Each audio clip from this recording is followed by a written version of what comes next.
महत्वाची बातमी आहे। अंजली दमानिया यांच्याकडून मेघदूत बंगल्यावरती बावनकुळेंची भेट घेण्यात आलेली आहे। पुण्यातील पार्थ पवार जमीन गैरव्यवहार प्रकरणी ही भेट असल्याची ही माहिती मिळते आहे।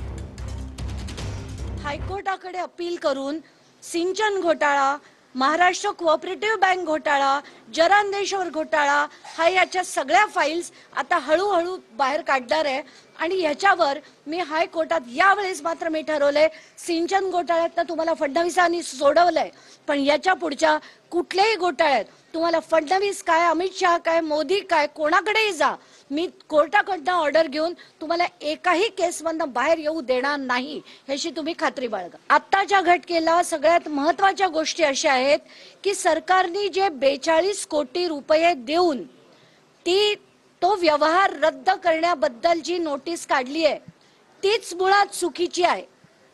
तर आत्ताच्या घटनेला तो अधिकार हा महसूल विभागाकडे नाही, तो सिव्हिल कोर्टच ते आदेश देऊ शकतं।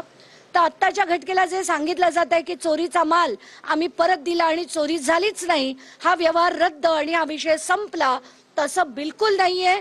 ती या सगळ्या गोष्टींचा एक प्रचंड मोठा खुलासा मी उद्या सकाळी 10 वाजता करणार आहे।